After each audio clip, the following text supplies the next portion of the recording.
The magic നോവലിലേക്ക് സ്വാഗതം. Kamala ഗോവിന്ദൻ്റെ അമ്മയ്ക്കായി part 19. Case നേരെ കീഴ്മേൽ മറിഞ്ഞിരിക്കുന്നു. ആ അന്താളിപ്പോടെ ഡോക്ടർ ജോസഫ് ഐസക് കൃഷ്ണനുണ്ണിയോട് പറഞ്ഞു. കൃഷ്ണനുണ്ണി സീറ്റിലിരിക്കോ? കൃഷ്ണനുണ്ണി ഡോക്ടറുടെ കയ്യിൽ നിന്ന് പിടിവിട്ടു. എന്നിട്ട് പഴയപടി കസേരയിലിരുന്നു. ഡോക്ടർ അന്താളിപ്പോടെ കണ്ണു മിഴിച്ച് കൃഷ്ണനുണ്ണിയെ നോക്കി. തൻ്റെ ബുക്കുകൾ വായിച്ച് സ്വയം തൻ്റെ സ്വഭാവ വൈകൃതങ്ങൾ കൃഷ്ണനുണ്ണി തിരിച്ചറിയുമോ എന്നൊരു പരീക്ഷണം. തൻ്റെ ബുക്കുകളും കൊടുത്ത് ജോൺ കോശിയെ കൃഷ്ണനുണ്ണിയുടെ ഓഫീസിലേക്ക് വിട്ടത് അതിനായിരുന്നു. പക്ഷേ കൃഷ്ണനുണ്ണി തിരിച്ചറിഞ്ഞതോ സ്വന്തം സ്വഭാവ വൈകൃതങ്ങളല്ല, രാധികയിൽ അത് അയാൾ ആരോപിക്കുകയാണ്. എന്തു ചെയ്യും? ഡോക്ടർ എന്താ ഒന്നും മിണ്ടാത്തത്? കൃഷ്ണനുണ്ണി ഉദ്വേഗത്തോടെ ചോദിച്ചു. ഡോക്ടർ ജോസഫ് ഐസക് സമചിത്തത വീണ്ടെടുക്കുകയായിരുന്നു.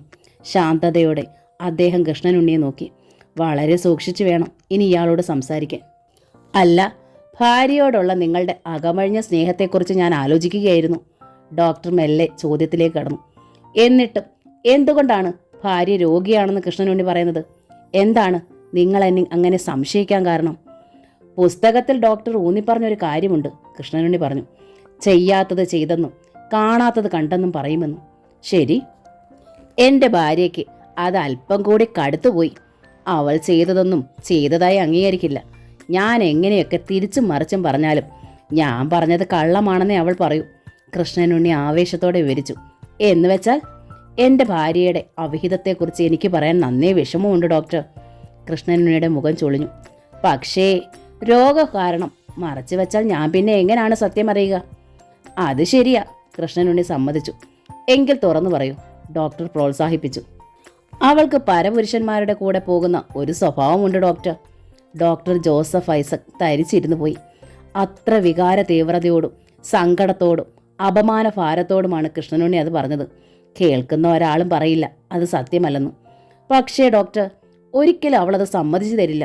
നേരിൽ കണ്ടാൽ പോലും തർക്കിച്ചു നിൽക്കും. എന്നെ ബോധ്യപ്പെടുത്താനായിട്ട് നിലവിളക്ക് കത്തിച്ച് വെച്ച് സത്യം ചെയ്യും. അമ്പലത്തിൻ്റെ മുൻപിൽ വെച്ച് സത്യം ചെയ്യാനും മടിയില്ല അവൾക്ക്. എന്നിട്ട് ഡോക്ടർ ചോദിച്ചു. ഞാൻ തല്ലി നോക്കി, കെട്ടിയിട്ട് നോക്കി, കൊല്ലുമെന്ന് പറഞ്ഞു നോക്കി. കൃഷ്ണനുണ്ണിയുടെ സ്വരം തെല്ലിടറി. കൊല്ലുമെന്ന് പറയാനല്ലാതെ കൊല്ലാൻ എനിക്ക് പറ്റുമോ ഡോക്ടർ? അവൾ എൻ്റെ പൊന്നുമോളുടെ അമ്മയല്ലേ. നിങ്ങളും ഭാര്യയും തമ്മിൽ നല്ലൊരു ദാമ്പത്യ ബന്ധമില്ലെന്നുണ്ടോ? ഡോക്ടർ എടുത്തു ചോദിച്ചു. കൃഷ്ണനുണ്ണി അതിനെന്തുത്തരം പറയുമെന്ന് അറിയാൻ വേണ്ടി തന്നെ. അത് അത്തരം ഒരു ബന്ധം, ഒരു കിടക്ക ബന്ധം ഞങ്ങൾ തമ്മിലില്ല ഡോക്ടർ. കൃഷ്ണനുണ്ണിയുടെ മുഖം വാടി. എത്ര നാളായി? 18 വർഷമായി. രാധിക പറഞ്ഞ അതേ കാലദൈർഘ്യം. ഡോക്ടർ ജോസഫ് ഐസക് ആഹ്ലാദിച്ചു. കൃഷ്ണനുണ്ണി മെല്ലെ മെല്ലെ സ്വന്തം രോഗത്തിലേക്ക് വരികയാണ്. ആ ഉത്സാഹത്തോടെ ഡോക്ടർ ചോദിച്ചു. അതെന്താ നിങ്ങൾക്ക് അത്തരം ഒരു ജീവിതത്തിനോട് വിരക്തി തോന്നാൻ കാരണം? വിരക്തിയോ? എനിക്കോ? ആര് പറഞ്ഞു എനിക്ക് വിരക്തി ഉണ്ടെന്ന്? കൃഷ്ണനുണ്ണി കടുത്ത സ്വരത്തിൽ പറഞ്ഞു. ഞാൻ എത്ര ആശിച്ചാലും ശ്രമിച്ചാലും അവൾ സമ്മതിക്കില്ല. തിരിഞ്ഞു കിടന്ന് നേരം വെളുപ്പിക്കും. അതെന്താ? ഡോക്ടർ വീണ്ടും അമ്പരന്നു. അവൾക്ക് എന്നെ വേണ്ട. അന്യപുരുഷന്മാരുടെ കൂടെ കിടന്നാലേ തൃപ്തിയാകൂ. അത് തന്നെ വേണം. ഡോക്ടർക്ക് മനസ്സിലായി തൻ്റെ കണക്കുകൂട്ടലുകൾ പിഴയ്ക്കുന്നു. കേസ് വീണ്ടും മൊത്തം തകിടം മറിയുന്നു. ഇപ്പോൾ കാര്യങ്ങൾ കുറെ കൂടി ഗുരുതരമായിരിക്കുകയാണ് ഡോക്ടർ, കൃഷ്ണനുണ്ണി പറഞ്ഞു. അതെങ്ങനെ? രാധിക ആദ്യം ഒരു വിവാഹം കഴിച്ചിരുന്നതാണ്. ആ ബന്ധം വിട്ടിട്ടാണ് അവളെ ഞാൻ സ്വീകരിച്ചത്. പക്ഷേ ഇപ്പോൾ കുറച്ച് നാളായിട്ട് അവൾ അവളുടെ കൂടെയാണ്. ഞാൻ ഒരു വിധത്തിൽ രക്ഷപ്പെട്ടു. പക്ഷേ അവളും തന്തയും ചേട്ടനും കൂടി എന്നെ പിടിച്ച് പോലീസിൽ ഏൽപ്പിച്ചു. 4 ദിവസം ലോക്കപ്പിലായിരുന്നു ഞാൻ. ഇന്നാണ് ഇറങ്ങിയത്. അല്ല, ഭാര്യയെ മുറിയിൽ പൂട്ടിയിട്ടിട്ടാണ് വന്നതെന്ന് കൃഷ്ണനുണ്ണി മുൻപേ പറഞ്ഞില്ലേ? അതെന്തിനാണ്? ഇല്ലെങ്കിൽ അവൾ അവൻ്റെ കൂടെ വീണ്ടും പോകും. നല്ല സൗകര്യമാ. അവളുടെ ഓഫീസിനടുത്ത് തന്നെയാ അവൻ്റെ ഓഫീസും. പോരെ? ഡോക്ടർ ജോസഫ് ഐസക് കൃഷ്ണനുണ്ണിയെ തന്നെ ശ്രദ്ധിക്കുകയാണ്. നിംഫോമാനിയാക്ക് എന്ന ഒരസുഖത്തെക്കുറിച്ച് ഞാൻ കേട്ടിട്ടുണ്ട്, കൃഷ്ണനുണ്ണി പറഞ്ഞു. ഈ രോഗമുള്ള സ്ത്രീകൾക്ക് പരപുരുഷന്മാരെ പ്രാപിച്ചാലേ തൃപ്തിയാകൂ എന്ന്. എൻ്റെ ഭാര്യയ്ക്ക് ഈ രോഗം പിടിപെട്ടിട്ടുണ്ടോയെന്നാണ് ഡോക്ടർ ഇപ്പോഴെൻ്റെ വിശ്വാസം. അതിനെക്കുറിച്ചും ഡോക്ടറുടെ പുസ്തകത്തിൽ പറയുന്നുണ്ട്. അതവളുടെ സ്വഭാവ ദൂഷ്യമല്ല, മനഃപൂർവ്വമല്ല. അതൊരു രോഗമാണെന്ന് വായിച്ചു. അതാണ് ഡോക്ടർ ഞാൻ ഉടനെ തന്നെ ഓടി വന്നത്. കൃഷ്ണനുണ്ണിയുടെ മുഖം വീണ്ടും ആർദ്രമായി. ശബ്ദം അപേക്ഷയും യാചനയുമായി. ഡോക്ടർ, അവളെ എനിക്ക് രക്ഷിച്ചു തരണം. ഇല്ലെങ്കിൽ അവളെയും കൊന്ന് ഞാനും ചാകും ഡോക്ടർ, തീർച്ച.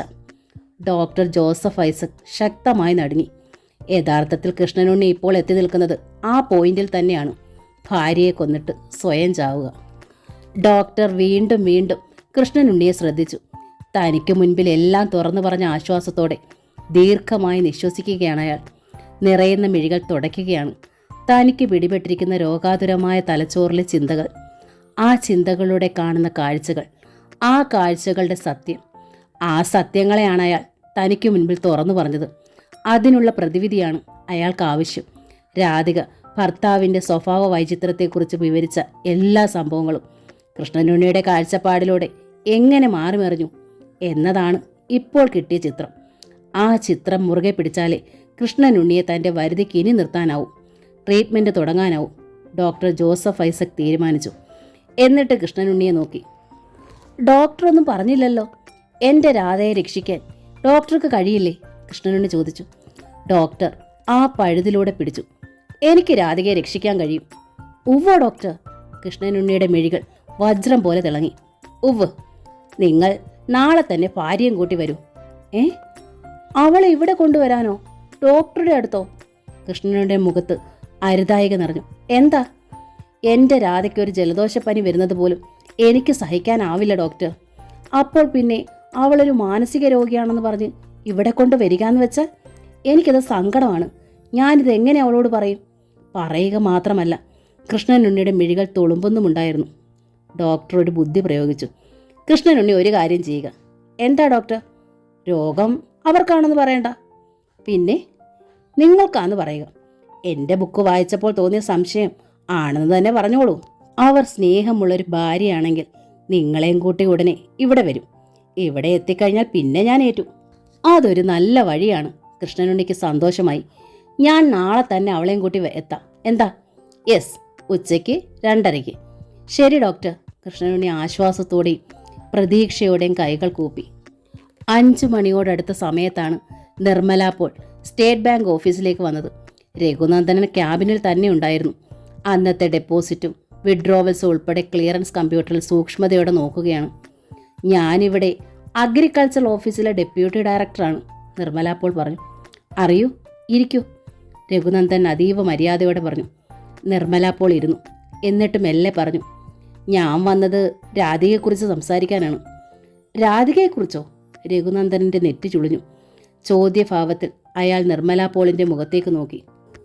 നിർമ്മല പോളിന് ആ നോട്ടത്തിൻ്റെ അർത്ഥം മനസ്സിലായി. അവർ വിശദീകരിച്ചു. ഒരിക്കൽ സാർ എൻ്റെ ഓഫീസിൽ വന്നതും അന്ന് കൃഷ്ണനുണ്ണിയുമായി ഉണ്ടായ പ്രോബ്ലവും എനിക്ക് ഓർമ്മയുണ്ട്. അതിനുശേഷം രാധിക എന്നോടെല്ലാം വിശദീകരിച്ച് പറഞ്ഞിട്ടുണ്ട്. നിർമ്മല പോൾ തുടർന്നു. ഒരിക്കൽ താങ്കൾ അവളുടെ ഭർത്താവായിരുന്നു എന്നും ഇപ്പോൾ വിധി വൈപര്യത്യം കൊണ്ട് നിങ്ങൾ രണ്ടാളും ഒരേ നാട്ടിൽ അയൽക്കാരായി താമസിക്കുകയാണെന്നും ഒക്കെ. അതുകൊണ്ട് തന്നെ രാധികയെ ഹസ്ബൻഡ് വല്ലാതെ ടോർച്ചർ ചെയ്യുന്നുണ്ട്. എനിക്കറിയാം, രഘുനന്ദനൻ സമ്മതിച്ചു. കുറച്ച് ദിവസമായി രാധിക ഓഫീസിലേക്ക് വരുന്നില്ല. അവിടെ സ്റ്റാഫ് കുറവായിരുന്നതുകൊണ്ട് വർക്കെല്ലാം തന്നെ പെൻഡിങ്ങിലാണ്. അതുകൊണ്ട് തന്നെ ഇന്ന് ഉച്ച കഴിഞ്ഞപ്പോൾ ഞാൻ രാധികയെ വിളിച്ചു. നിർമ്മല പോൾ തുടർന്നു. ഓഫീസിലേക്ക് വരാനിരുന്ന രാധികയെ അയാൾ മുറിക്കുള്ളിൽ പൂട്ടിയിട്ടിരിക്കുകയാണെന്നോ? രഘുനന്ദനൻ നടുങ്ങിപ്പോയി. രാധികയെ മുറിക്കുള്ളിൽ പൂട്ടിയിട്ടിരിക്കുകയാണെന്നോ? ജോലിക്കെന്ന് പറഞ്ഞ് രാധിക വരുന്നത് സാറുമായി ചുറ്റിക്കറങ്ങാനാണത്രേ, രഘുനന്ദനൻ വിളറി. അതുകൊണ്ട് ഇനി മുതൽ ഓഫീസിൽ പോകാൻ പറ്റില്ലെന്ന് കർശനമായി പറഞ്ഞിരിക്കുകയാണ്. രാജിക്കത്തെഴുതി വാങ്ങാൻ വേണ്ടി ഇനി അയാൾ എങ്ങനെയൊക്കെ ഉപദ്രവിക്കുമെന്ന ഭയത്തിലാണ് രാധിക. രഘുനന്ദൻ്റെ മുഖത്തും ആ ഒരു ഭയം കരിനീരൽ വീശി. രാധികയെ രക്ഷിക്കണം സാർ, അത് പറയാനാണ് ഞാൻ വന്നത്, നിർമ്മല പോൾ പറഞ്ഞു. ഞാൻ എന്താ ചെയ്യുക? ഇന്നലെ സൂര്യനെ രാധിക വിളിച്ചു വരുത്തിയതും തുടർന്ന് താൻ ചെന്ന് വഴക്കുണ്ടായതും അവളുടെ കവിളത്തടിച്ചതും ഒക്കെ ഓർത്തിട്ട് തെല്ലു പരിങ്ങളോടെ രഘുനന്ദനൻ ചോദിച്ചു. എനിക്കും അറിയില്ല, നിർമ്മല പോൾ പറഞ്ഞു. പോലീസിൽ അറിയിച്ചാലോ എന്ന് ഓർത്തു. പക്ഷേ അയാൾ കഴിഞ്ഞ 4 ദിവസമായി ലോക്കപ്പിലായിരുന്നു. ഇന്നിറങ്ങിയതേ ഉള്ളൂ. അറിയാം. മാത്രമല്ല അയാൾ ഒരു മെൻ്റൽ പേഷ്യൻ്റ് കൂടിയാണ്. അതും കൺസിഡർ ചെയ്യണമല്ലോ. രഘുനന്ദനൻ ആലോചനയോടെ ഇരുന്നു. ഞാനിപ്പോൾ സാറിൻ്റെ ഹെൽപ്പിനായി വരാൻ കാരണം മറ്റൊന്നാണ്, നിർമ്മല പറഞ്ഞു. എന്താ?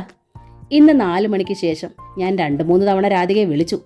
ബെല്ലടിക്കുന്നുണ്ട്. പക്ഷേ രാധിക അറ്റൻഡ് ചെയ്യുന്നില്ല. എന്താണ് അവിടെ സംഭവിച്ചെന്ന് എനിക്ക് ഭയമുണ്ട്.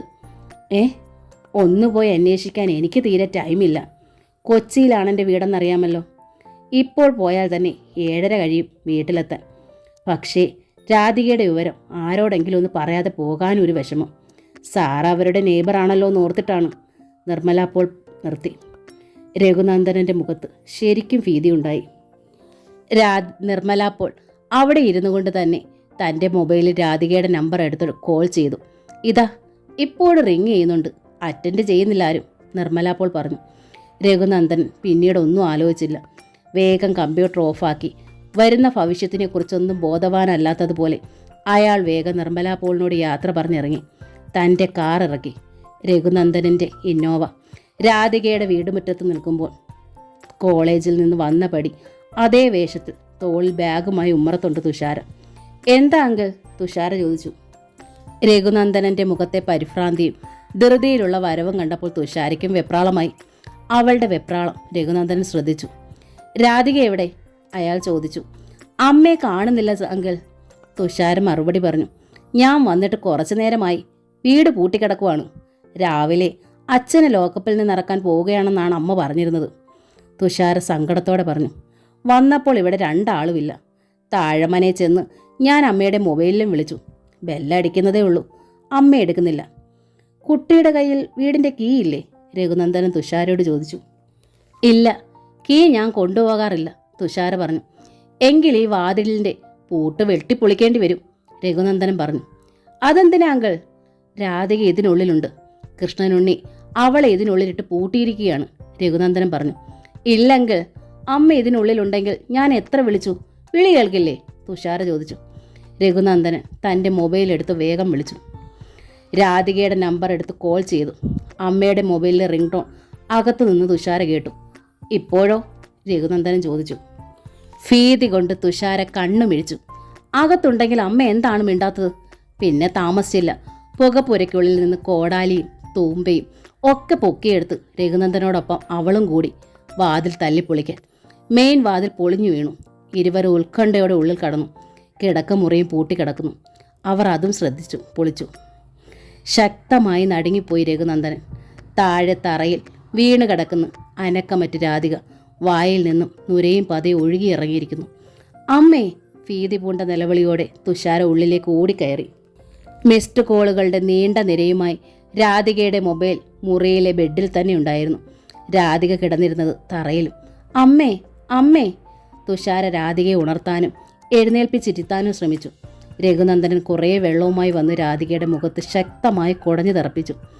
തീയിൽ ചുട്ട വാഴപ്പിണ്ടി പോലെ തളർന്ന് അനക്കമറ്റ് കിടന്നതേ ഉള്ളൂ രാധിക. അങ്കിൾ, അമ്മയ്ക്ക് കാര്യമായ എന്തോ കുഴപ്പമുണ്ട്, തുഷാര ഭീതിയോടെ പറഞ്ഞു. വേഗം ഹോസ്പിറ്റലിൽ കൊണ്ടുപോകണം. ശരി, നമുക്ക് രാധികയെ എൻ്റെ കാറിൽ എടുത്തു കിടത്താം. മരിയൻ ഹോസ്പിറ്റലിലേക്ക് തന്നെ കൊണ്ടുപോകാം, രഘുനന്ദനൻ പറഞ്ഞു. തുഷാര രാധികയുടെ ചുമലിലൂടെ കൈയിട്ട് എഴുന്നേൽപ്പിക്കാൻ ശ്രമിച്ചു. പക്ഷെ ഭീതിയും വിറയലും കൊണ്ട് തുഷാരയുടെ കൈകൾക്ക് തീരെ ശക്തി പോരാ. മോളെ, മാറി നിൽക്ക്, രഘുനന്ദനൻ പറഞ്ഞു. എന്നിട്ട് കുനിഞ്ഞ് 2 കൈകളും കൂട്ടി രാധികയെ കോരിയെടുത്തു. അതേപടി അയാൾ മുറിക്കുള്ളിൽ നിന്ന് ഹാളിലേക്ക് ഇറങ്ങി. ഹാളിൽ നിന്ന് വരാന്തയിലേക്കുള്ള വാതിലിലെത്തിയതും രഘുനന്ദനൻ നിന്നു. ശക്തമായൊരു നടുക്കം. തുഷാരയെ നടുങ്ങി. വാതിലടഞ്ഞു നിൽക്കുന്നു കൃഷ്ണനുണ്ണി, സ്വയം കൊളുത്തിയ തീപ്പന്തം പോലെ. ഡോക്ടർ ജോസഫ് ഐസക്കിൻ്റെ അടുത്തു നിന്നുള്ള വരവാണ് അയാൾ. മുറ്റത്ത് രഘുനന്ദനൻ്റെ കാർ കിടക്കുന്നത് കണ്ടതേ അയാൾക്ക് ഭ്രാന്ത് പിടിച്ചു.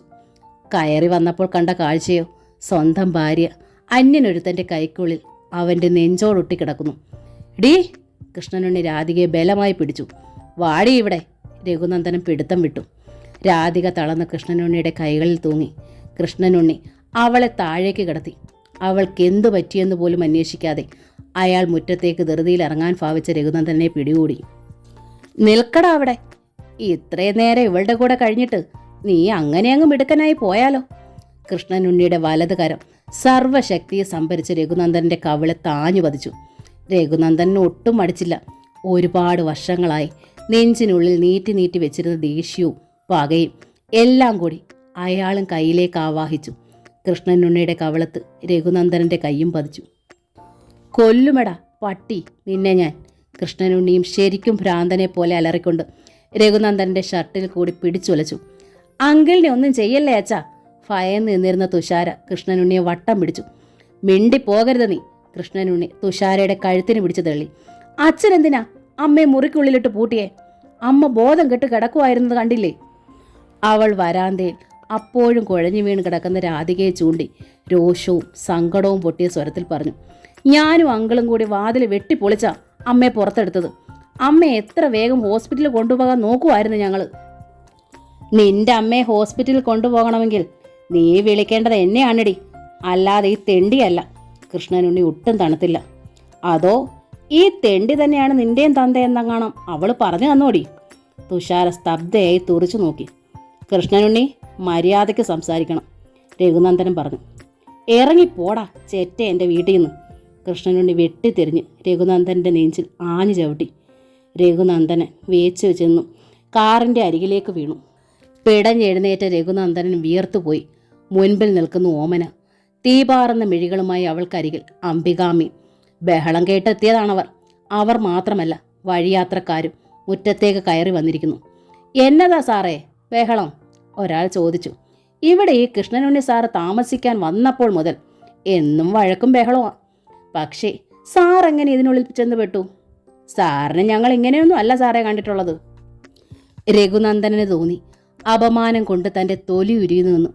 അംബികാമയ്ക്കും അളവിലേറെ അപമാനം തോന്നി, ദേഷ്യവും തോന്നി. തൻ്റെ മകളുടെ ഭർത്താവാണ് മുൻപിൽ, പണി കഴിഞ്ഞു വരുന്ന കൂലിപ്പണിക്കാരുടെ മുൻപിൽ നിന്നുരുകുന്നത്. രഘു, കർശനമായി അവർ വിളിച്ചു. വീട്ടിൽ പോടാ. ഒരു കുട്ടിയെ ശാസിക്കുന്ന കാരണവത്തിയായി അവർ പറഞ്ഞു. രഘുനന്ദനൻ ശബ്ദിച്ചില്ല.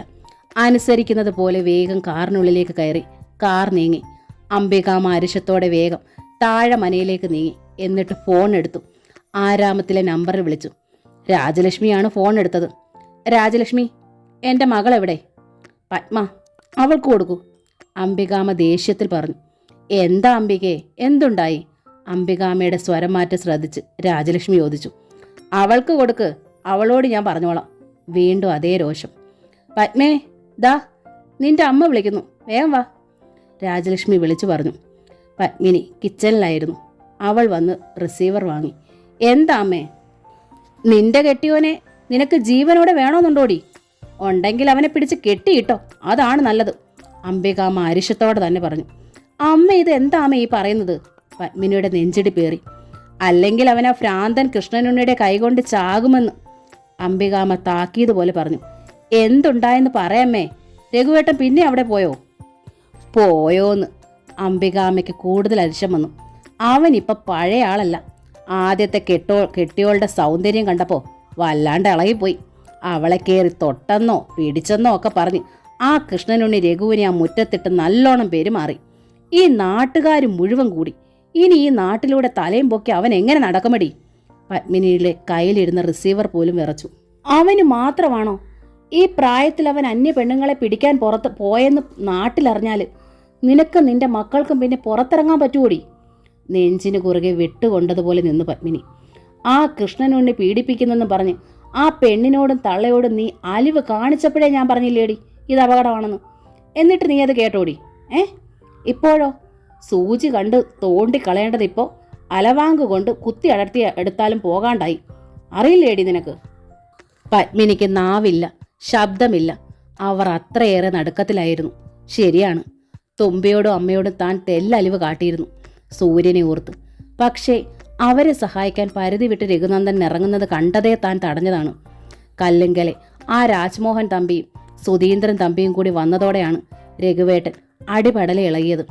സൂര്യനെ രാധിക വിളിച്ചു വരുത്തിയതറിഞ്ഞ് ആ വീട്ടിൽ ചെന്ന് രഘുനന്ദൻ ബഹളമുണ്ടാക്കിയതറിഞ്ഞപ്പോൾ കർശനമായി പറഞ്ഞതാണ് മേലാൽ ഈ വീട്ടിൽ കയറിപ്പോകരുതെന്ന്. എന്നിട്ടും അവിടെ പോയെന്നോ? അവളെ കയറി പിടിച്ചെന്നോ? പത്മിനിക്ക് പെരുവിരൽ മുതൽ ഒരു നീറ്റൽ പടർന്നു. അവർ കയ്യിലിരുന്ന റിസീവർ തിരികെ വെച്ചു. പത്മേ, എന്തിനാ നിന്റെ അമ്മ വിളിച്ചത്? പത്മിനിയെ തന്നെ ശ്രദ്ധിക്കുകയായിരുന്ന രാജലക്ഷ്മി അമ്മ ചോദിച്ചു അനുനയത്തോടെ. നീ വല്ലാണ്ടിരിക്കണല്ലോ. എന്നതാ നിന്റെ അമ്മ പറഞ്ഞത്? മകനിപ്പോ എന്നെ പോരെന്ന്. പത്മിനി അമർഷം നെഞ്ചിലമർത്തിയ സ്വരത്തിൽ തുടർന്നു. അവളെ മതിയെന്ന്, ആദ്യത്തെ കെട്ടിയോളെ. ആളിപ്പോൾ അവിടെയാണെന്ന്. എന്താ പത്മേ നീ ഇങ്ങനെ പറയുന്നത്? നിനക്കറിയില്ലേ രഘുവിൻ്റെ സ്വഭാവം? രാജലക്ഷ്മി അമ്മ അന്താളിച്ചു. രഘുവിൻ്റെ കുറച്ച് ദിവസമായിട്ടുള്ള ചെയ്തികളിൽ രാജലക്ഷ്മി അമ്മയ്ക്കുമുണ്ട് സംശയം. കഴിഞ്ഞ ദിവസം രാജലക്ഷ്മി അമ്മയെ മകന് താക്കീത് കൊടുത്തതാണ്. കഴിഞ്ഞതൊന്നും ആവർത്തിക്കാൻ നോക്കല്ലേടാ കുഞ്ഞേ. എന്നിട്ടും അവൻ അവിടെ വീണ്ടും പോയെന്നോ? 3 മക്കൾ പ്രായമായിട്ടും. രാജലക്ഷ്മിയുടെ നെഞ്ചിനുള്ളിലും ഉണ്ടായി ഒരു നീറ്റ്. അപ്പോഴാണ് രഘുനന്ദനൻ്റെ കാർ മുറ്റത്ത് വന്ന് നിൽക്കുന്ന ശബ്ദം കേട്ടത്. ഇരുവരും വാതുക്കലേക്ക് തുറച്ചു നോക്കി. ഹാളിലേക്ക് കാലെടുത്ത് വെച്ച രഘുനന്ദനൻ കണ്ടു രാജലക്ഷ്മിയുടെയും പത്മിനിയുടെയും നിൽപ്പ്. തീ പടരുന്ന അവരുടെ മുഖങ്ങളും. അയാൾ ഭീതിയോടെ നിന്നുപോയി. എന്താ രഘുവേട്ടൻ നിന്നുപോയത്? പത്മിനി ചോദിച്ചു. രഘുവേട്ടൻ വരൂ, പത്മിനി വീണ്ടും പറഞ്ഞു. എന്നിട്ട് മുറിക്കുള്ളിലേക്ക് അവൾ പോയി.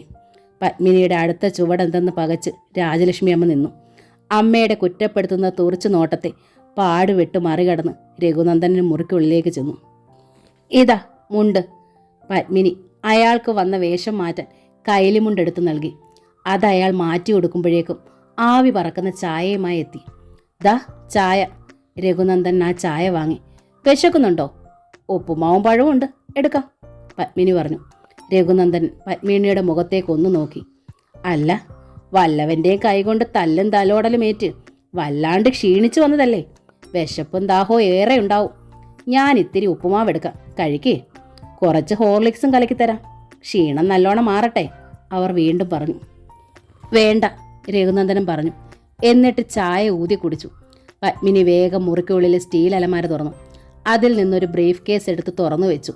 മുകൾ തട്ടിൽ ഹാങ്കറിൽ അയൺ ചെയ്തു വൃത്തിയായി മടക്കിയിട്ടിരുന്ന കുറേ സാരികളും നൈറ്റികളും എടുത്തവൾ ബ്രീഫ് കേസിനുള്ളിലേക്ക് വെച്ചു. ബ്രീഫ് കേസ് അടച്ചുപൂട്ടി. മുഖത്തപ്പോഴും ശാന്തതയായിരുന്നു, പ്രവർത്തികളിലും. രഘുനന്ദൻ അമ്പരന്ന് മിഴിച്ചിരിക്കെ പത്മിനി ബ്രീഫ് കേസ് എടുത്തു. എന്നിട്ട് പറഞ്ഞു, ഇനി ഞാൻ പോവുകയാണ്. പോകുന്നോ? എങ്ങോട്ട്? രഘുനന്ദൻ്റെ തൊണ്ടയിൽ ചൂട് ചായ ഇരുന്ന് പൊള്ളി. ഞാൻ ജനിച്ചു വളർന്ന തറവാട് ഇപ്പോഴുമുണ്ട്. അവിടെ എൻ്റെ അമ്മ ഒറ്റയ്ക്കാണ്, പത്മിനി പറഞ്ഞു മെല്ലെ. ശേഷിച്ച കാലം വയസ്സായ എൻ്റെ അമ്മയോടൊത്ത് കഴിയണം. അതാണ് ഇനി എൻ്റെ പുണ്യം. രഘുനന്ദനൻ്റെ നെഞ്ചിനുള്ളിലേക്ക് തിളച്ച ചായ ഒന്നാകെ വീണു പൊള്ളി. പത്മേ, എന്താണ് ഈ പറയുന്നത്? അയാൾ ചായക്കപ്പ് ടേബിളിലേക്ക് വെച്ചു. എന്നിട്ട് അവൾക്ക് മുൻപിൽ നിന്നു. ഞാൻ ഒരുപാട് സഹിച്ചു, ഒരുപാട് ക്ഷമിച്ചു, ഒരുപാട് സ്നേഹിക്കുകയും ചെയ്തു. ഒട്ടും പ്രകോപിതയാകാതുള്ള ശാന്തമായ സ്വരം തന്നെ ഇപ്പോഴും. ഞാൻ നിങ്ങളെ ഒരുപാട് സ്നേഹിച്ചു. നിങ്ങളുടെ മകനെ സ്നേഹിച്ചു, നിങ്ങളുടെ അമ്മയെ സ്നേഹിച്ചു. എന്നെക്കാളേറെ, ഞാൻ പ്രസവിച്ച മക്കളെക്കാളേറെ. എനിക്കറിയാം പത്മേ എല്ലാം. അറിയില്ല നിങ്ങൾക്ക്. അറിയാമായിരുന്നെങ്കിൽ എൻ്റെ ഈ നെഞ്ചിൽ ചവിട്ടിക്കൊണ്ട് നിങ്ങൾ ആ വീട്ടിൽ വീണ്ടും വീണ്ടും പോകുമായിരുന്നില്ല. പത്മിനിയുടെ ശബ്ദം കനത്തു, മുഖം കടുത്തു. ഞാൻ അവിടുന്ന് പോയി, പക്ഷേ അത് വേണോന്ന് വെച്ചിട്ടല്ല പത്മേ. രഘുനന്ദൻ പത്മിനിയുടെ തോളത്ത് മെല്ലെ കൈയമർത്തി. ഞാനെല്ലാം പറയാം. കൈയെടുക്ക്. കല്ലുപോലെ ഉറച്ച പത്മിനിയുടെ സ്വരം. രഘുനന്ദനൻ കൈ പിൻവലിച്ചു പോയി. നിങ്ങൾ ഇനി എന്നെ തൊടരുത്. എനിക്ക് ഇനിയൊന്നും കേൾക്കുകയും വേണ്ട. എനിക്കെന്നും തോന്നിയിട്ടുണ്ട് നിങ്ങൾ ആദ്യ ഭാര്യയെ മറന്നിട്ടില്ലെന്ന്. പത്മിനിയുടെ സ്വരം ഇപ്പോൾ രൗദ്രമായി. അതുകൊണ്ട് ഞാൻ പിന്മാറുന്നു. ഒരിക്കലും എന്നെ അന്വേഷിച്ച് താഴമനയിലേക്ക് കയറി വന്ന് പോകരുത്. പത്മേ, നീ. രഘുനന്ദൻ്റെ തൊണ്ടയിൽ ഒരു നിലവിളി കുരുങ്ങി. വരരുത്. വന്നാൽ പത്മ അവിടെ ജീവനോടെ കാണില്ല, താക്കിയതുപോലെ പത്മിനി പറഞ്ഞു ഒരിക്കൽ കൂടി. എന്നിട്ട് ബ്രീഫ് കേസും താങ്ങി മുറിയിലേക്ക് പുറത്തേക്ക് ധൃതിയിൽ നടന്നു. ജീവച്ചവം പോലെ അവിടെ നിൽക്കുന്നുണ്ടായിരുന്നു രാജലക്ഷ്മി അമ്മ. പത്മേ, നീ പോകരുത്, അവർ പറഞ്ഞു. രഘുവിൻ്റെ മകൻ മാത്രമല്ല, നീ പ്രസവിച്ച 2 മക്കളും ഉണ്ട് ഇവിടെ. അത് നീ മറക്കരുത്. മറക്കുന്നില്ല, ഒഴിഞ്ഞു മാറുകയാണ്. പകരം അവളെ ചെന്ന് വിളിച്ചോണ്ട് വരണം. അവളുടെ മകൻ 22 വർഷം ഞാൻ വളർത്തിയില്ലേ? ഇനി എൻ്റെ മക്കളെ പകരം അവൾ വളർത്തിക്കോട്ടെ, പത്മിനി തറപ്പിച്ചു പറഞ്ഞു. പറഞ്ഞു തീർന്നതും പത്മിനി ഹാളിൽ നിന്ന് മുറ്റത്തേക്ക് ഇറങ്ങി ധൃതിയിൽ നടന്നു, തിരിഞ്ഞുപോലും നോക്കാതെ. ഫോൺ തുടരെ തുടരെ ബെല്ലടിച്ചിട്ടും രഘുനന്ദൻ അനങ്ങിയില്ല. രാജലക്ഷ്മിയമ്മ ഒടുവിൽ റിസീവർ എടുത്തു. താഴെ മനയിൽ നിന്ന് അംബികാമയായിരുന്നു ഫോണിൽ. എൻ്റെ മോളെ ഒടുവിൽ പടിയിറക്കി വിട്ടു അല്ലേ രാജലക്ഷ്മി? അടങ്ങാത്ത നൊമ്പരം, വേദനയുടെ ചീളായി തെറിക്കുന്ന വാക്കുകളായിരുന്നു അത്. പത്മയെ ഇറക്കി വിടാൻ ഇവിടെ ആർക്കേലും കഴിയൂ അംബികെ? രാജലക്ഷ്മി അമ്മ സങ്കടപ്പെട്ടു. ഇറക്കി വിട്ടാലും ഇല്ലേലും അവൾ ഒഴിവായി തന്നല്ലോ. പൊട്ടി തകർന്ന എൻ്റെ കുഞ്ഞിവിടെ വന്നത്. വന്ന പാടെ കിടന്ന് കരച്ചിലാണ്. എൻ്റെ മോളുടെ കണ്ണീര് നിന്ന് ഫലിക്കും, ഓർത്തോ. അംബികയുടെ സ്വരം വല്ലാതെ പതറി. അവനെവിടെ? രഘു?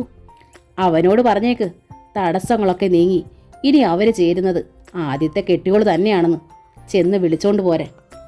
രാജലക്ഷ്മി അമ്മ മറുപടി പറയുന്നതിന് മുമ്പ് തന്നെ അംബികാമ്മ ഫോൺ വെച്ച് കളഞ്ഞു. വേദനയോടെ രാജലക്ഷ്മി അമ്മ തിരിയുമ്പോൾ തൊട്ടു പിന്നിൽ നിൽക്കുന്നു രഘുനന്ദനൻ എല്ലാം കേട്ടുകൊണ്ട്. രഘു, രാജലക്ഷ്മി അമ്മ മകനെ വിളിച്ചു.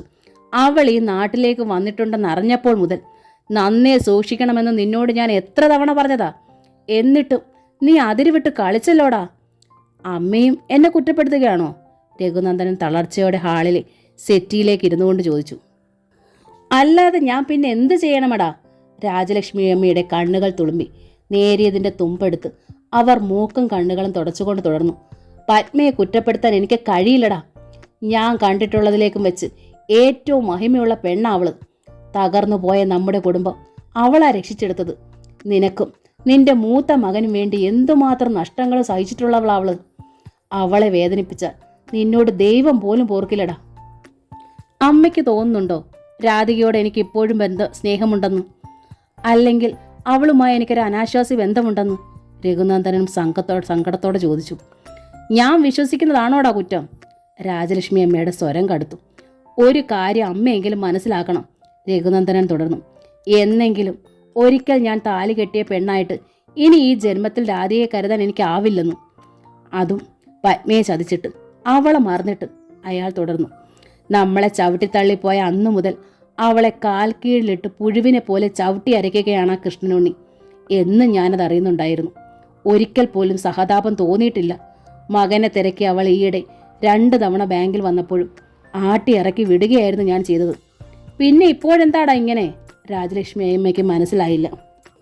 നമ്മുടെ സൂര്യയെ കൊന്ന് എന്നോടും അവളോടും ഒരുപോലെ പ്രതികാരം തീർക്കാനാണ് കൃഷ്ണനുണ്ണിയുടെ പ്ലാനെന്ന് അവൾ പറഞ്ഞപ്പോൾ എനിക്ക് അവിടെ പോകേണ്ടി വന്നു. എൻ്റെ കടപ്പാട്ടൂരപ്പ, സൂര്യയെ കൊല്ലാനോ? രാജലക്ഷ്മി അമ്മ അന്താളിച്ചു. രാധികയാണ് സൂര്യയുടെ അമ്മയെന്ന്, അവൻ ആശിച്ച് സ്നേഹിച്ച പെണ്ണ് അവൻ്റെ പെങ്ങളാണെന്ന് ഒക്കെ അവനോട് നേരിട്ട് പറയുക. എൻ്റെ കുഞ്ഞ് അവൻ്റെ മുമ്പിൽ നെഞ്ചു പൊട്ടി ചത്തു വീഴുന്നത് കാണാൻ. മോനെ, രാജലക്ഷ്മി അമ്മ ഭീതിയോടെ വിളിച്ചു. ഞാൻ ജീവിച്ചിരിക്കെ എൻ്റെ പൊന്നു മോനെ അയാൾക്ക് കുഴിവെട്ടി മൂടണമെന്ന്. ഞാൻ പിന്നെ എന്തിനാമേ ജീവനോടെ ഈ ഭൂമിയിലിരിക്കുന്നത്? അത് തടയണമെന്ന് തോന്നി. അതിനാണ് ഞാൻ കല്ലുങ്കക്കാരെ കൂട്ടുവിളിച്ചതും. കിതപ്പോടെ സങ്കടത്തോടെ രഘുനന്ദനൻ പറഞ്ഞു. അല്ലാതെ അവൾ എൻ്റെ ആദ്യ ഭാര്യ ആയതുകൊണ്ടല്ല. അവളെ മോഹിച്ചിട്ടുമില്ല. പ്രായമായ 3 മക്കളുടെ അച്ഛനാണ് ഞാൻ. ആ ഓർമ്മ എനിക്ക് എപ്പോഴും ഉണ്ടമ്മേ. രാജലക്ഷ്മി അമ്മയ്ക്ക് മകൻ്റെ മുഖത്തേക്ക് നോക്കാൻ പോലും കഴിഞ്ഞില്ല. 48 വർഷമായി താൻ കാണുന്ന മകൻ ഒരുപാട് സങ്കടങ്ങൾ അനുഭവിച്ചിട്ടുണ്ട്. ഒക്കെ താൻ കണ്ടിട്ടുമുണ്ട്. എന്നിട്ടും ഇങ്ങനെ ഒരു വഴിപഴച്ച തെറ്റ് അവൻ ചെയ്യുമെന്ന് കരുതാൻ തനിക്ക് എങ്ങനെ കഴിഞ്ഞു? അതും ഈ പ്രായത്തിൽ. രഘുനന്ദനൻ തൻ്റെ മുറിയിലേക്ക് തിരിച്ചു കയറി ബെഡിലിരുന്നു. പെട്ടെന്ന് അയാൾക്ക് വല്ലാത്തൊരു ഒറ്റപ്പെടൽ തോന്നി. വീടാകെ ഇരുണ്ടതുപോലെ. പത്മിനി ഈ വീട് നിറയ്ക്കുന്ന വിളക്കാണ്. വീടിൻ്റെ ശബ്ദമാണ്. ഒരുപാട് പേര് ചുറ്റും ഒരുമിച്ചുള്ളത്ര ഒരാരവവും സുരക്ഷിതത്വവും ഒക്കെയാണവൾ. തൻ്റെ ജീവിതത്തിലേക്ക് വന്ന നാൾ മുതൽ എന്നും എപ്പോഴും തനിക്ക് വേണ്ടി മാത്രമായിരുന്നു ആ ജീവിതം. രഘുനന്ദൻ ആ നിമിഷത്തിൽ തോന്നി പത്മിനിയെ കാണണമെന്നും. അവളുടെ ശരീരത്തിലെ ചന്ദന സോപ്പിൻ്റെയും മുടിയിലെ കാച്ചെണ്ണയുടെയും ഗന്ധം അയാൾ ആ നിമിഷത്തിൽ വല്ലാതെ ആഗ്രഹിച്ചു പോയി. അപ്പോഴാണ് മുറ്റത്ത് സുജിത്തിൻ്റെ ബൈക്ക് വന്ന് നിൽക്കുന്ന ശബ്ദം കേട്ടത്. അവൻ കോളേജിൽ നിന്നുള്ള വരവാണ്. +2 ക്ലാസ് കഴിഞ്ഞ് ട്യൂഷൻ ക്ലാസ്സിലേക്ക് പോയിരിക്കുന്ന സുമിയെയും കൂട്ടിയാണ് അവൻ വരിക. 2 ആളും ഇപ്പോൾ അവരുടെ അമ്മയെ അന്വേഷിച്ചിരിക്കും. അവരുടെ അമ്മ അച്ഛനോട് വഴക്കിട്ട് പിണങ്ങി സ്വന്തം വീട്ടിലേക്ക് പോയിരിക്കുന്നു. എന്താണ് കാര്യമെന്ന് മക്കൾ വന്ന് ചോദിച്ചാൽ താൻ എന്തു പറയും? തീ പിടിച്ചതുപോലെ രഘുനന്ദനൻ തിരിയുമ്പോഴാണ് ഫോൺ ബെൽ. രഘുനന്ദനൻ കൈ നീട്ടി ബെഡിൽ കിടക്കുന്ന ടീപ്പോയിലിരുന്ന ഫോണിൻ്റെ റിസീവർ എടുത്തു.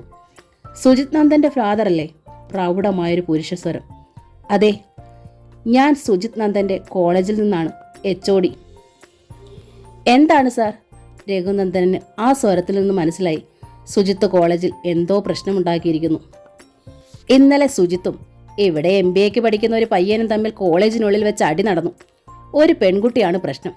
2 ആൾക്കും അവളെ തന്നെ പ്രേമിക്കണം, കല്യാണം കഴിക്കണം. HODയുടെ സ്വരത്തിൽ ശരിക്കും പരിഹാസവും അവജ്ഞയും ഉണ്ടായിരിക്കുന്നു. രഘുനന്ദനൻ സ്തംഭിച്ചു നിന്നു. തൻ്റെ മകൻ ഒരു പെൺകുട്ടിക്ക് വേണ്ടി കോളേജിൽ അടിയുണ്ടാക്കിയെന്നു. പേരൻസിനെയും കൂട്ടി ഇന്ന് കോളേജിലെത്താവൂ എന്ന് പറഞ്ഞു വിട്ടിരുന്നു. പക്ഷേ ഇന്ന് മുഴുവൻ ഞങ്ങൾ വെയിറ്റ് ചെയ്തു. ഫാദറും എത്തിയില്ല, സുജിത്തും എത്തിയില്ല. രഘുനന്ദനൻ അമ്പരന്നു. സുജിത്ത് പിന്നെ രാവിലെ പോയത് എവിടേക്കാണ്? ഇപ്പോൾ വന്നു കയറിയതേ ഉള്ളൂ. സോ ഞങ്ങൾക്ക് ആക്ഷൻ എടുത്തേ തീരും. അതൊന്ന് പറയാൻ വിളിച്ചതാണ്, HOD പറഞ്ഞു. സർ, പ്രശ്നങ്ങളൊന്നും ഞാൻ അറിഞ്ഞിരുന്നില്ല. അതിപ്പോൾ മനസ്സിലായി. നാളെ ഞാൻ എത്തിക്കോളാം, രഘുനന്ദനൻ തെല്ലൊരപേക്ഷ പോലെ പറഞ്ഞു. എന്നിട്ടേ ആക്ഷൻ എടുക്കാവൂ. ഓക്കെ, ഞങ്ങൾ വെയിറ്റ് ചെയ്യാം. സർ, ഏതാണ് ആ പെൺകുട്ടി? അതെന്തിന് നിങ്ങളറിയണം? HOD ഗൗരവപ്പെട്ടു. അറിയണം. തുഷാര എന്നാണോ അവളുടെ പേര്? അതെ. രഘുനന്ദനൻ ശക്തമായി നടുങ്ങി. ഊഹം തെറ്റിയില്ല. സുജിത്തിന് തൻ്റെ മകളോട് പ്രേമമാണ്. അത് തടയണമെന്നും പറഞ്ഞ് ഒരിക്കൽ രാധിക തൻ്റെ ക്യാബിനിൽ വന്ന് തോർത്തു. അയാൾ റിസീവർ വെച്ചു. ഉറക്കെ വിളിച്ചു, സുജി. വിളിക്കായി കാത്തു നിന്നതുപോലെ സുജിത്തിൻ്റെ മുഖം നിമിഷങ്ങൾക്കുള്ളിൽ വാതുക്കലെത്തി. ഫോൺ ബെൽ അവനും കേട്ടിരുന്നു. രഘുനന്ദനന് അവൻ്റെ കൂസാത്ത മുഖഭാവവും നിൽപ്പും അളവിലധികം രോഷമുണ്ടാക്കി. ആ തുമ്പിയെ കെട്ടണമെന്ന് പറഞ്ഞ് നീ കോളേജിൽ വെച്ച് മറ്റൊരുത്തരുമായി അടിയുണ്ടാക്കിയോ? രഘുനന്ദനൻ ചോദിച്ചു. സുജിത്ത് നിഷേധിച്ചില്ല. ഉവ്വ്, കൂസാതെ അവൻ പറഞ്ഞു. സുജിത്തിൻ്റെ കവളടച്ച ഒരൊറ്റയടി.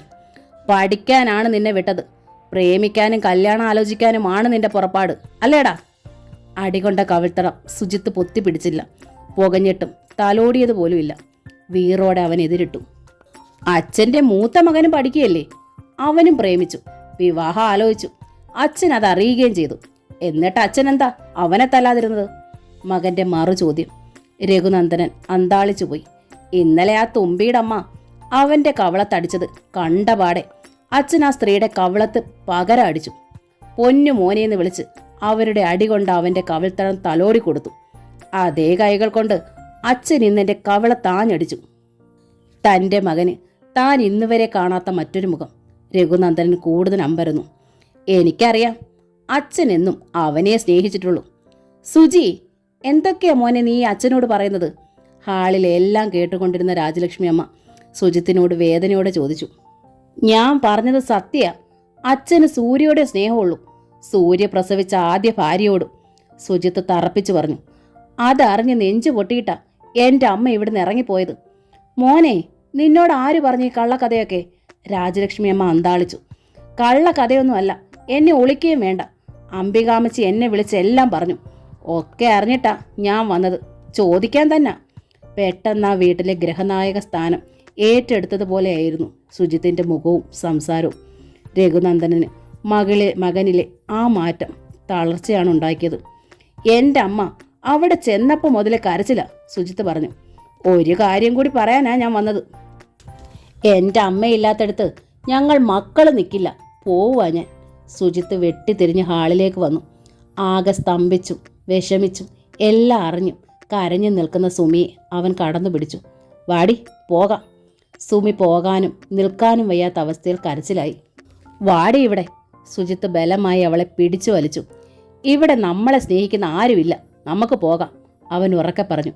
ബലമായി സുമിയേയും കൂട്ടി വാതിൽക്കൽ എത്തിയിട്ട് അവൻ തിരിഞ്ഞു നിന്നു. ഒരു കാര്യം കൂടി കേട്ടോ, സുജിത്ത് വീറോടെ പറഞ്ഞു. നാട് കടത്തിയിട്ടില്ലേ അച്ഛൻ്റെ ഒരു പൊന്നു മകനെ, ഒന്നും അറിയാണ്ടിരിക്കാൻ. അവനെ ഞാൻ ഇവിടെ കൊണ്ടുവരും. ഇനി ഒന്നും ഒളിക്കണ്ട, അവനും എല്ലാം അറിയട്ടെ.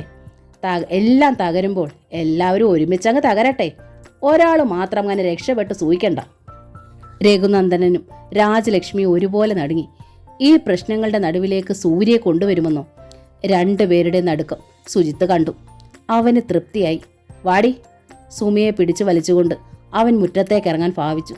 സുജിയേട്ടാ, വിട്. സുമിയുടെ ശബ്ദം ദീനമായി. പോകാനും പോകാതിരിക്കാനും വയ്യാത്തതുപോലെ അവൾ തിരിഞ്ഞു നോക്കി. അച്ഛനും അച്ചമ്മയും പെറ്റമ്മയും എല്ലാം അവൾക്ക് ഒരുപോലെയാണ്. ഇങ്ങോട്ട് വരാനല്ലേടി പറഞ്ഞത്? ഒരു ജ്യേഷ്ഠന്റെ അധികാരത്തോടെ സുജിത്ത് അവളെ ശക്തമായി പിടിച്ചു വലിച്ച് വണ്ടിയിൽ കയറ്റി. ആ ബൈക്ക് ഗേറ്റ് കടന്ന് പാഞ്ഞുപോയി. രഘു, പിള്ളേര് പോയത് കണ്ടില്ലേടാ? രാജലക്ഷ്മി അമ്മ സങ്കടപ്പെട്ടു. നീ എന്താടാ അവനെ തടയാഞ്ഞത്? ഇപ്പോൾ ഞാൻ തടഞ്ഞാൽ അവൻ നിൽക്കില്ലമ്മേ. അവൻ പോകട്ടെ, എല്ലാവരും പോകട്ടെ, രഘുനന്ദൻ പറഞ്ഞു. ഇതും എൻ്റെ തലവരെയാണമ്മേ. അനുഭവിക്കാൻ എനിക്കിനിയും ഒരുപാടുണ്ട്.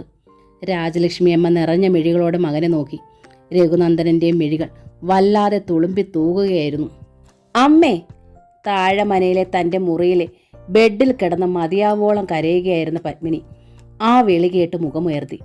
വാതിൽ കടന്ന് അകത്തേക്ക് വരുന്ന സുജിത്തും സുമിയും പെട്ടെന്ന് സാരിയുടെ തുമ്പുയർത്തി മുഖവും കണ്ണുകളും തുടച്ചു കരച്ചിലൊതുക്കാൻ ശ്രമിച്ചു പത്മിനി. ഞങ്ങളും ഇങ്ങ് പോന്നമ്മേ, സുജിത്ത് പറഞ്ഞു. പത്മിനി നടുക്കത്തോടെ മകൻ്റെ മുഖത്തേക്ക് മിഴിച്ചു നോക്കി. ഞങ്ങളും ഇനി ഇവിടെ അമ്മയുടെ കൂടെയാ, മടങ്ങി പോകുന്നില്ല. എന്താടാ പറഞ്ഞത്? പത്മിനി എഴുന്നേറ്റു. അന്താളിപ്പോടെ സുജിത്തിനെ നോക്കി. മടങ്ങി പോകുന്നില്ലെന്നോ? സുജിയേട്ടൻ അച്ഛനോട് വഴക്കുണ്ടാക്കി പോന്നതാമ്മേ, സുമി പറഞ്ഞു. പാവം, അച്ഛനും അച്ഛമ്മയും അവിടെ സങ്കടപ്പെട്ട് നിൽക്കുക. ഓഹോ, അച്ഛനും അച്ഛമ്മയും സങ്കടപ്പെട്ട് നിൽക്കുന്നില്ല, പെണ്ണിന് വിഷമം. അംബികാമ മുറിക്കുള്ളിലേക്ക് കയറി വന്നു കൊണ്ടു പറഞ്ഞു. ഇവിടെ നിന്റെ അമ്മ വന്നപ്പോൾ തൊട്ട് തുടങ്ങിയ കരച്ചില്ല. അത് കണ്ടിട്ട് നിനക്ക് വിഷമമൊന്നും ഇല്ലേടി? അതല്ല മുത്തശ്ശി, അച്ഛൻ ശരിക്കും പാവാ, സുമി പറഞ്ഞു. സുമി പറഞ്ഞതാ ശരി, ഓമനയും പറഞ്ഞു. ആ രഘുവങ്കിള് പഞ്ചപാവമാണ്. ഓടിയപ്പുറത്ത്, അംബികാമ ഓമനയെ ശാസിച്ചു. അവളുടെ ഒരു സൈഡ് പറച്ചിൽ. നിന്നെ ആരാടി ഇപ്പം ഇങ്ങോട്ട് വിളിച്ചത്? ഓമന പിന്മാറി. ആര് സൈഡ് പറയണ്ട, സുജിത്ത് പറഞ്ഞു. ഞാനും ഇവളും അമ്മയും അവിടെ ശരിക്കും അധികപ്പറ്റ് തന്നെയാ. പത്മിനി അത് കേട്ട് ശരിക്കും നടുങ്ങിപ്പോയി. നീ എന്താടാ പറഞ്ഞത്? ഒരുത്തനുണ്ടല്ലോ, ഒരു പൊന്നുമകൻ, ഭാവി മൈക്കലാഞ്ചലോ. അവനാണ് അച്ഛൻ്റെ യഥാർത്ഥ മകൻ. ഞാനും ഇവളും അധികപ്പറ്റ. സുജി, നീ അനാവശ്യം പറയരുത്, പത്മിനി പറഞ്ഞു. അനാവശ്യമല്ല, സത്യം. എനിക്കത് മനസ്സിലായിട്ട് ഒരുപാട് നാളായി. മിണ്ടിയില്ലെന്നേ ഉള്ളൂ. മിണ്ടിയില്ലെന്ന് വെച്ച് സുജിത്ത് മണ്ടനല്ല, അതെല്ലാവരും അറിയണം. പത്മിനിക്ക് മനസ്സിലായി തൻ്റെ ഇറങ്ങി വരവ് വളരെ അപകടപ്പെട്ട ഒരു സമയത്തായിരുന്നെന്നും. ഒരു വെടിത്തുണ്ടായിരുന്നു സുജിത്ത്. താനാണ് തിരികൊളുത്തിയത്. അത് കത്തിപ്പൊട്ടരുത്, താൻ തന്നെ അണച്ചേ മതിയാകൂ. പത്മിനി വേഗം കണ്ണുകളും മുഖവും ഒന്നുകൂടി തുടച്ചു. എന്നിട്ട് മകൻ്റെ അരികിലേക്ക് ചെന്നു. അവൻ്റെ കയ്യിൽ ബലമായി പിടിച്ചു. വാ പോകാം. എങ്ങോട്ട്? സുജിത്ത് ചോദിച്ചു. നമ്മുടെ വീട്ടിലേക്ക്, പത്മിനി പറഞ്ഞു. നീ എന്നതാടി ഈ പറയുന്നത്? അംബികാമ്മ ചോദിച്ചു. അമ്മ ഇക്കാര്യത്തിൽ തലയിടണ്ട, പത്മിനി ഉറപ്പിച്ചു പറഞ്ഞു. ഭാര്യയ്ക്കും ഭർത്താവിനും തമ്മിൽ വഴക്കടിക്കാം, പിണങ്ങാം. പക്ഷേ അത് മക്കളിലേക്ക് കൂടി വ്യാപിച്ച് കയ്യും കെട്ടി നിൽക്കുന്നവൾ ഒരമ്മയുമല്ല, ഭാര്യയുമല്ല. അമ്മ എന്തൊക്കെ ന്യായം പറഞ്ഞാലും ഞാൻ തിരിച്ചില്ല. യാത്ര പറഞ്ഞാൽ ഞാൻ ഇറങ്ങിയത്, സുജിത്ത് തറപ്പിച്ചു പറഞ്ഞു. യാത്ര പറഞ്ഞോ? ആരോട്? ജീവനേക്കാൾ നിങ്ങളെ സ്നേഹിക്കുന്ന അച്ഛനോടോ? പത്മിനി ചോദിച്ചു. ജീവനേക്കാൾ സ്നേഹിച്ചോ? ആരെ? സുജിത്ത് കൊത്തുകോഴിയെപ്പോലെ തലയുയർത്തി നോക്കി. അവനെ, മൂത്ത പൊന്നുമകനെ.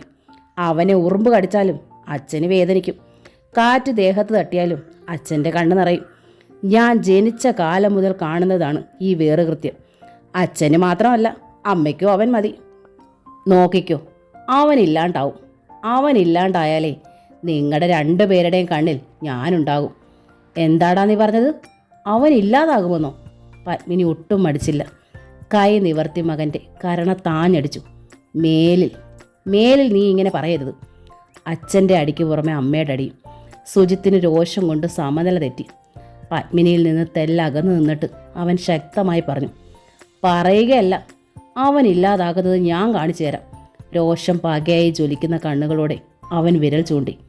അവളുണ്ടല്ലോ, അവൻ കൊതിച്ചുപോയ അവനറിയാത്ത അവൻ്റെ പെങ്ങള് തുമ്പി. അവള് എൻ്റെ അമ്മയ്ക്കും അച്ഛനും പിറന്നല്ല. അതുകൊണ്ട് എൻ്റെ ആരുമല്ല അവൾ. ഞാനും അവളെ ഒരുപാട് കൊതിച്ചതാണ്. ഞാൻ അവളെ കെട്ടും. എൻ്റെ ഈശ്വര, പത്മിനി കൈവച്ചു. അവൾക്കിഷ്ടമായാലില്ലേലും ഞാൻ അവളെ കെട്ടും. ഇതെൻ്റെ വാശിയാണ്. എന്നിട്ട് അവളെയും കൊണ്ട് അവൻ്റെ മുൻപിൽ ചെന്ന് നിൽക്കും, എൻ്റെ പുന്നാര ചേട്ടൻ്റെ മുമ്പിൽ. ആ ഒറ്റ കാഴ്ച മതി അമ്മയുടെ പൊന്നുമകൻ നെഞ്ച് തകർന്നു മരിച്ചു വീഴാൻ. കാണണോ അമ്മയ്ക്കത്? കാണണോന്ന്. പത്മിനിക്ക് ശബ്ദമില്ലാതായി. മകനെ തറച്ചുപടി നോക്കി നിന്നു അവർ. ഇതെന്തു പറ്റി? ഈ സ്ത്രീയുടെ ശരീരത്തിലേക്ക് ഒരാഴ്ചയായി ആഹാരമോ വെള്ളമോ ചെന്നിട്ടില്ലല്ലോ. മരിയൻ മിഷൻ ഹോസ്പിറ്റലിലേക്കാണ് കൃഷ്ണനുണ്ണിയും തുഷാരയും കൂടി ബോധം കെട്ട് കിടന്നിരുന്ന രാധികയെ കൊണ്ടുപോയത്. കാഷ്വാലിറ്റിയിലെ ഡ്യൂട്ടി ഡോക്ടർ കെവിൻ ജോർജാണ് രാധികയെ പരിശോധിച്ചതും ചോദിച്ചതും. കൃഷ്ണനുണ്ണിക്ക് മറുപടിയില്ല. അച്ഛൻ അമ്മയുടെ കൈ പൊള്ളിച്ചത് മുതൽ അമ്മ പട്ടിണിയിലാണ്.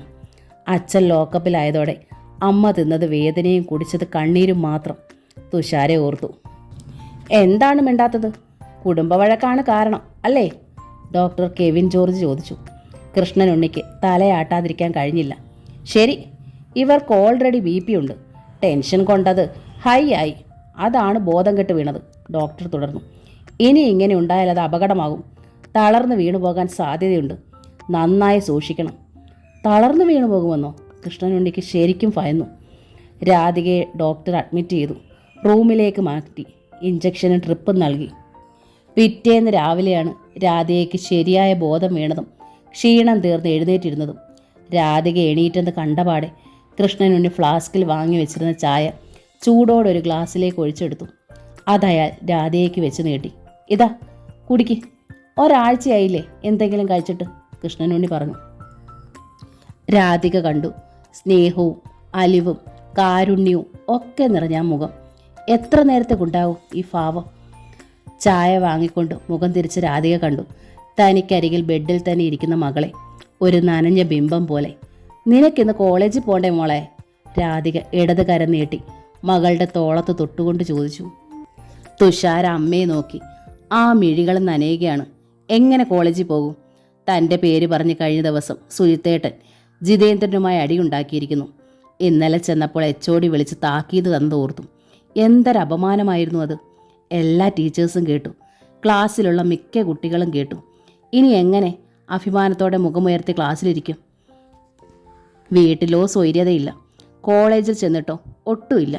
ഇത്തിരി സമാധാനം തനിക്കിനി എവിടെ നിന്ന് കിട്ടും? ആര് തരും? തുഷാരയുടെ മിഴികൾ തുളുമ്പി. രാധിക അത് കണ്ടു. സങ്കടത്തോടെ മകളെ അവൾ ചേർത്ത് പിടിച്ചു. വേണ്ട മോൾ ഇന്ന് കോളേജിൽ പോണ്ട. അമ്മയൊന്നും പറയുന്നില്ല പോരെ? തുഷാര മിണ്ടിയില്ല. അപ്പോഴാണ് ഡോക്ടർ കെവിൻ ജോർജ് റൗണ്ട്സിന് വന്നത്. രാധിക ഒരിക്കൽ കൂടി വിശദമായി പരിശോധിച്ചു. She's all right. ഡിസ്ചാർജ് എഴുതിയേക്കാം. ഡോക്ടർ പറഞ്ഞു. കുറച്ച് മെഡിസിൻ തരാം, അത് മുടങ്ങാതെ കഴിക്കണം. പിന്നെ കഴിയുന്നതും ടെൻഷൻ ഉണ്ടാകാതെ നോക്കണം. ഇനി ഇങ്ങനെ ഉണ്ടായാലത് അപകടമാകും, കേട്ടല്ലോ? രാധിക തലയാട്ടി. കൃഷ്ണനുണ്ണിയും തലയാട്ടി. പക്ഷേ അയാളുടെ തലച്ചോറിനുള്ളിൽ അതിനിടയിൽ ഒരു മിന്നലുണ്ടായി. രാധികയെ ഡോക്ടർ ജോസഫ് ഐസക്കിൻ്റെ മുൻപിലെത്തിക്കാൻ ഇതാ നേരിട്ടൊരു വഴി. ടെൻഷൻ തീർക്കൽ. കൃഷ്ണനുണ്ണിക്ക് ഉത്സാഹമായി. ഡിസ്ചാർജ് വാങ്ങി വീട്ടിലെത്തിയതും അയാൾ രാധികയോട് പറഞ്ഞു. നീ ഒന്ന് കുളിച്ചെന്ന് ഒരു നല്ല സാരി ഉടുത്തോരാതെ, നമുക്കൊരു ഡോക്ടറെ കാണാൻ പോകാനുണ്ട് ഉച്ചയ്ക്ക്. ഉച്ചയ്ക്ക് ഡോക്ടറെ കാണാൻ പോണോ? ഏത് ഡോക്ടറെ? രാധിക നെറ്റി ചുളിച്ചു. നിനക്ക് ടെൻഷൻ ഉണ്ടെന്ന് ഡോക്ടർ പറഞ്ഞത് കേട്ടില്ലേ? അതില്ലാണ്ടിരിക്കാൻ മരുന്ന് വാങ്ങാനാണ്. അതിന് ആ ഡോക്ടർ തന്നെ മരുന്ന് തന്നിട്ടുണ്ടല്ലോ. രാധിക ഹോസ്പിറ്റലിൽ നിന്ന് വാങ്ങിയ മരുന്ന് എടുത്തു കാട്ടി. കൃഷ്ണനുണ്ണി ആ ഗുളികകൾ വാങ്ങി അപ്പാടെ മുറ്റത്തേക്ക് എറിഞ്ഞുകൊണ്ട് പറഞ്ഞു. ടെൻഷൻ തീർക്കാൻ അങ്ങനെ ഏതെങ്കിലും ഡോക്ടർ തരുന്ന ഗുളിക കഴിച്ചിട്ട് ഒരു കാര്യവുമില്ല. കൃഷ്ണനുണ്ണി തറപ്പിച്ച് പറഞ്ഞു. പിന്നെ ഒരു നല്ല സൈക്കോളജിസ്റ്റിനെ കണ്ട് ട്രീറ്റ്മെൻറ്റ് ചെയ്യണം. അതാരാണ് അങ്ങനെ ഒരു നല്ല സൈക്കോളജിസ്റ്റ്? രാധിക ചോദിച്ചു. Doctor Joseph Isaac. രാധിക അന്താളിച്ച് കൃഷ്ണനുണ്ണിയെ നോക്കി. അമ്മയ്ക്കായി എന്ന നോവലിൻ്റെ ഈ ഭാഗം ഇവിടെ പൂർണ്ണമാവുകയാണ്. ഈ നോവൽ നിങ്ങൾക്ക് ഇഷ്ടമായെങ്കിൽ പ്ലീസ് ഒന്ന് ലൈക്ക് ചെയ്ത് ഷെയർ ചെയ്ത് സബ്സ്ക്രൈബ് ചെയ്യണേ. Thank you.